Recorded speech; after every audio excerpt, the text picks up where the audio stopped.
Merci.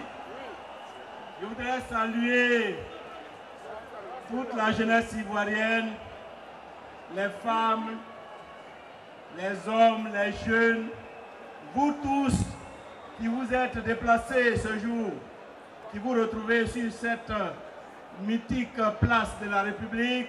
Je voudrais vous saluer, je voudrais vous remercier de votre mobilisation. Je voudrais saluer le général Blé Goudé pour le combat historique qu'il mène pour la souveraineté nationale, pour l'indépendance de la Côte d'Ivoire, pour la liberté des Ivoiriennes et des Ivoiriens. Je voudrais saluer avec lui tous les leaders de la jeunesse patriotique, tous les leaders des Agora et parlements de Côte d'Ivoire. Je voudrais vous saluer, chers frères et sœurs. Nous sommes émus lorsque nous vous voyons rassemblés si massivement. Nous sommes venus ici ce soir pour témoigner de la solidarité de toutes les organisations démocratiques de Côte d'Ivoire, de la solidarité de toutes les autorités de Côte d'Ivoire, de tout le peuple de Côte d'Ivoire autour de Laurent Gbagbo, autour des institutions.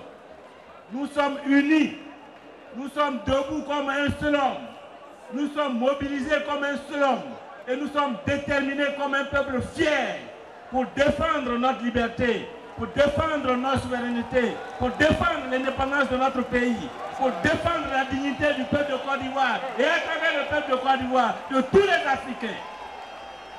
Je crois que le combat que vous menez a été entendu, le combat est connu, le combat est su de tous les Africains. Et aujourd'hui, la jeunesse patriotique a décidé d'allier à cette grande manifestation politique une dimension spirituelle. Car rien de grand ne peut se construire, ne peut se bâtir sans la spiritualité. Et c'est parce que cette dimension spirituelle a commencé à foutre le camp dans le monde, sur cette terre, que nous vivons tant de souffrances, que nous vivons tant de malheurs, que nous vivons tant d'injustices, que nous vivons tant de disparités.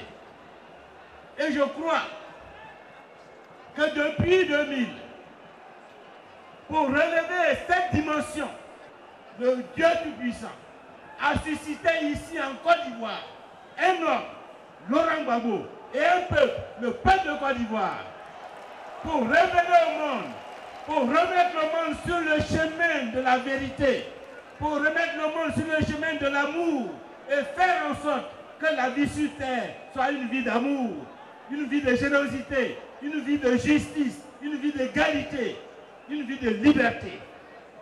Et c'est pourquoi nous devons rester mobilisés, nous devons rester déterminés, nous ne devons pas faiblir. Certains se posent la question de savoir si nous allons gagner ce combat. Certains se posent la question de savoir si l'adversité n'est pas au-dessus de nos forces. Est-ce que vous pensez que ce combat-là, vous allez le perdre? Est-ce que votre combat n'est pas juste?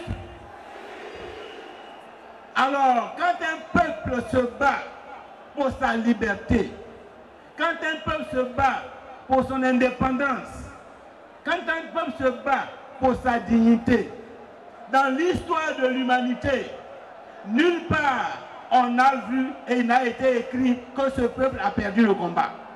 C'est pourquoi nous ne pouvons pas perdre. C'est pourquoi nous avons déjà gagné.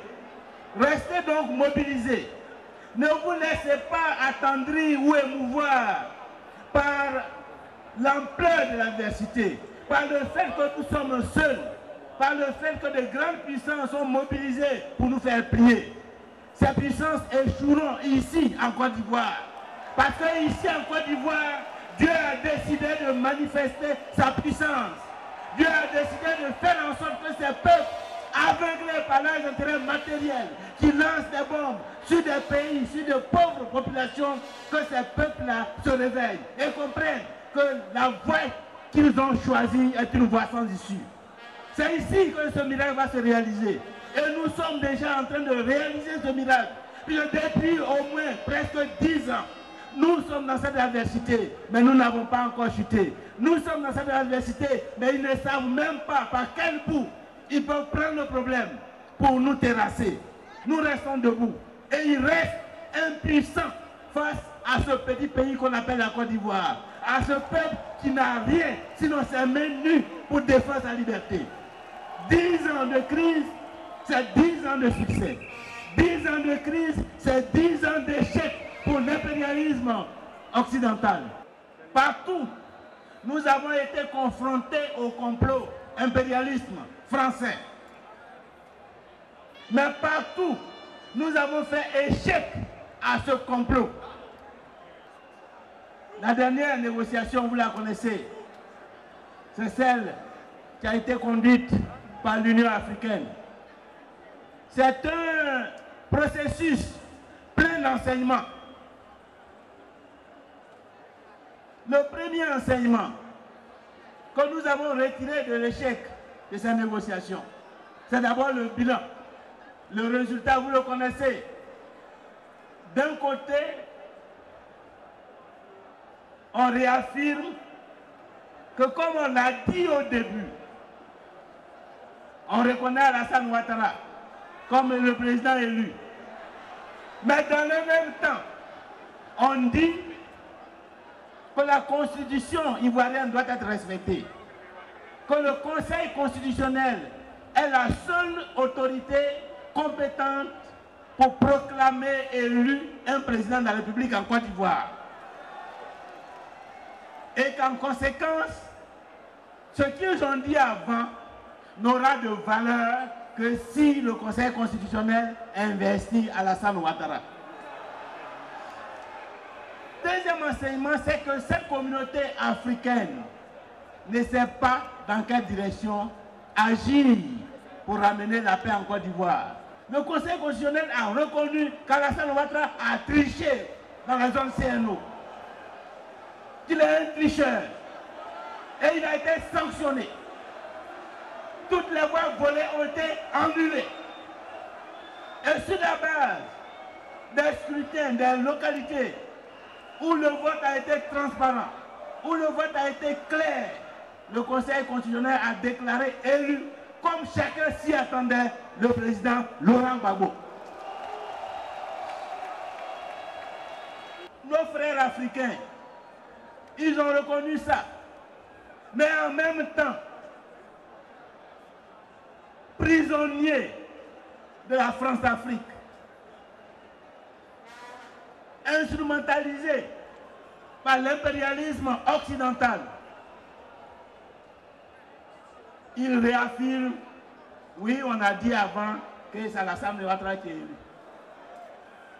Mais on reconnaît le Conseil constitutionnel, on lui demande pardon, il n'a qu'à investir Alassane Ouattara.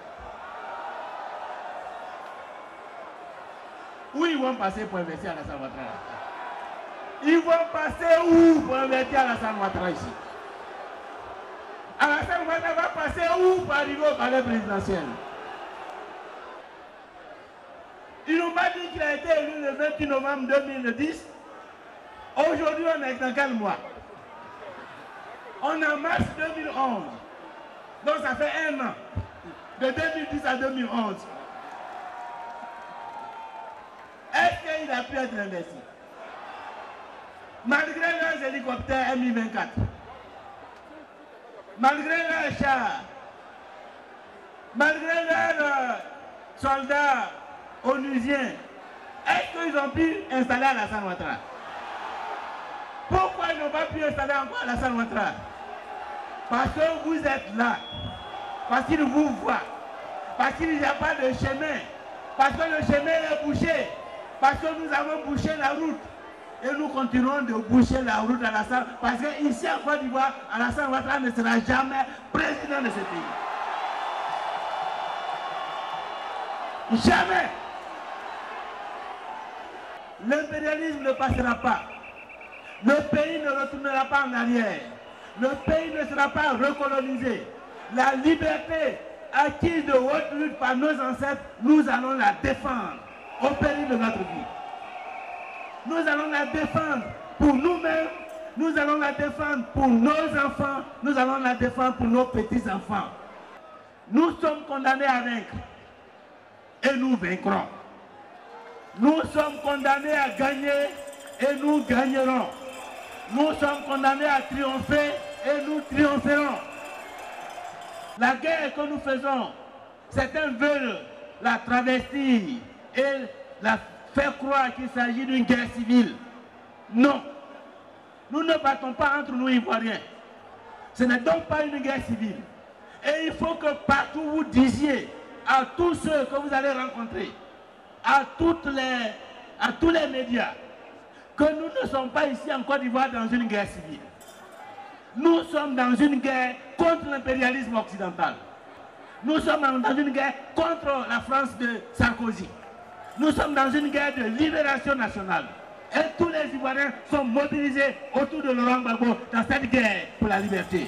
Même si on voit des Noirs armés de Kalash qui combattent, ce sont les mercenaires au service de l'impérialisme occidental. Alassane Ouattara est un mercenaire au service de l'impérialisme occidental. Il ne se bat pas pour le peuple de Côte d'Ivoire. Il ne se bat pas pour l'émancipation de la Côte d'Ivoire. Il se bat pour que la Côte d'Ivoire reste assujettie, reste dominée et reste une proie entre les mains de la France. Et c'est pour ça que nous le combattons. Et c'est pour ça que nous le combattrons. Et que c'est pour ça que nous le combattrons toujours. Parce qu'il est un instrument au service de l'impérialisme français. Nous avons besoin de partis politiques nationaux, des partis politiques qui se battent pour la Côte d'Ivoire et non pour l'intérêt étranger. Nous avons besoin que tous ceux qui veulent faire la politique en Côte d'Ivoire accordent la plus grande priorité à la cause ivoirienne, à l'intérêt national, et qui ne s'allient pas aux puissances étrangères pour tuer leurs frères et sœurs de Côte d'Ivoire. Chers amis, je voudrais vous remercier. Je voudrais vous féliciter de votre combat. Je voudrais vous dire bravo pour la victoire. Nous avons déjà gagné. Nous avons gagné parce que Dieu est avec nous. Et celui qui bâtit et qui bâtit avec le Tout-Puissant ne peut que construire sur du durable. Merci donc d'être venu. Je vous invite à rester mobilisés. Je vous invite à rester soudés. C'est toute la Côte d'Ivoire, dans sa diversité ethnique, dans sa diversité religieuse, dans sa diversité générationnelle, qui a rassemblé autour de Gbagbo Laurent pour que vive et triomphe la Côte d'Ivoire nouvelle, libre, indépendante et démocratique. Je vous remercie. On applaudit. On applaudit.